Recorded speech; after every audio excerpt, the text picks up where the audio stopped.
بسم اللہ الرحمن الرحیم۔ السلام علیکم پیارے دوستو، امید رکھتا ہوں کہ آپ سب خیریت سے ہوں گے۔ آج کی اس ویڈیو میں ہم سیکھیں گے حروف پجائیہ کی اقسام۔ حروف پجائیہ کی 8 اقسام ہے اور حروف پجائیہ سے مراد وہ حروف ہے جو بے ساختہ منہ سے نکل جاتے ہیں۔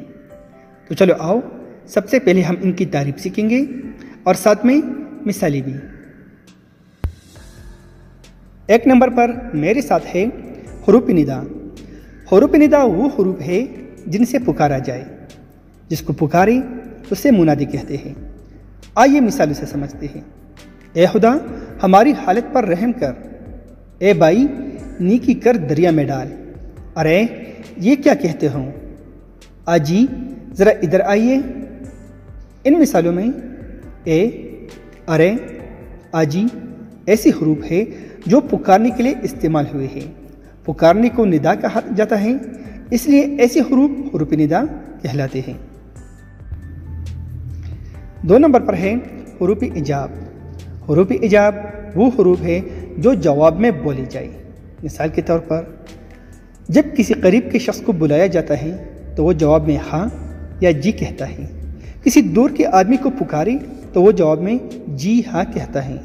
سوال کے جواب میں بھی ہاں آتا ہے۔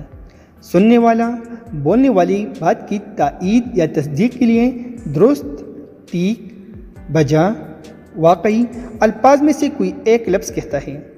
حکم یا کہا کے معنی کے لیے اچھا، بہت اچھا کہتے ہیں۔ ایسے الفاظ حروف اجاب کہلاتے ہیں۔ 3 نمبر پر ہے حروف انبساط۔ حروف انبساط وہ حروف ہے جو خوشی کے اظہار کے لیے زبان سے نکلی۔ مثال کے طور پر سبحان اللہ، کیا سہانا موسم ہے۔ آہا، کیا خوب منظر ہے۔ او ہو، کیا ہی اچھا جانور ہے۔ واہ واہ، لڑکے صاف ستھرے ہیں۔ ان مثالوں میں سبحان اللہ، ہا ہا، او ہو، واہ واہ ایسے کلمات ہیں جو زیادہ خوشی میں زبان پر آئے ہیں۔ خوشی کو انبساط کہتے ہیں، اس لیے یہ حروف بھی حروف انبساط کہلاتے ہیں۔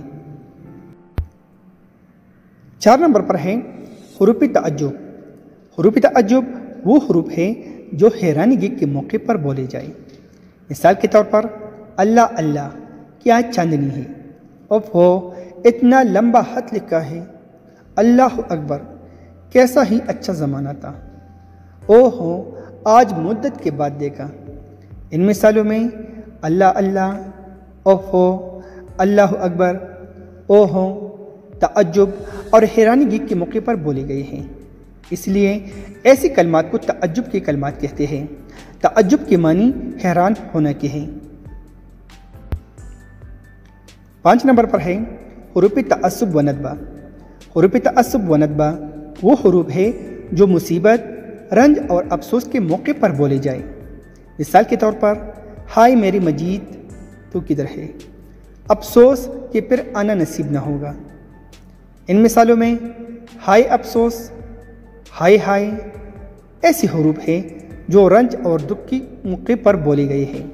ان حروف کو حروف تعصب و ندبہ کہتے ہیں، اور جس کا نام لے کر تعصب یا افسوس کرتے ہیں اسے مندوب کہتے ہیں۔ 6 نمبر پر ہے حروف تنبیہ۔ حروف تنبیہ وہ حروف ہے جو دھمکانے یا کام کے نہ کرنے پر تاکید کرنے کے موقع پر بولے جائے۔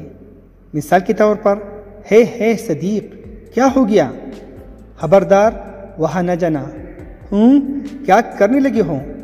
ان مثالوں میں ہے خبردار، او ہو دھمکانے اور خبردار کرنے کے لیے بولے گئے ہیں۔ ایسے حروف حروف تنبیہ کہلاتے ہیں۔ 7 نمبر پر ہے حروف تحسین۔ حروف تحسین وہ حروف ہے جو تعریف کے موقع پر بولے جائے، حروف تحسین کہلاتے ہیں۔ مثال کے طور پر شاباش، محنت کرتے جاؤ۔ مرحبا، تم اچھے لڑکے ہو۔ چشم بددور، تم بڑے ہی بہادر ہو۔ جزاک اللہ، تم نے غریبوں کی مدد کی۔ ان مثالوں میں شاباش، مرحبا، چشم بددور، جزاک اللہ ایسے حروف ہیں جو تعریف کے مقام پر بولے گئے ہیں۔ بس ایسے حروف جو تعریف کے مقام پر بولے جائیں حروف تحسین کہلاتے ہیں۔ 8 نمبر پر ہے حروف تمنا۔ حروف تمنا وہ حروف ہے جو آرزو کے موقع پر بولے جائیں۔ مثال کے طور پر کاش مجید میرے پاس ہوتا، کاش کہ تم میرے لیے ایسا کرتے۔ ان مثالوں میں کاش، کاش کہ ایسے حروف ہیں جو آرزو اور تمنا کے موقع پر بولے گئے ہیں۔ ایسے حروف کو حروف تمنا کہتے ہیں۔ امید رکھتا ہوں کہ یہ ویڈیو آپ کے لیے کارآمد ہوگا۔ ملتے ہیں ایک دوسری ویڈیو میں، تب تک کے لیے خدا حافظ، اللہ نگہبان۔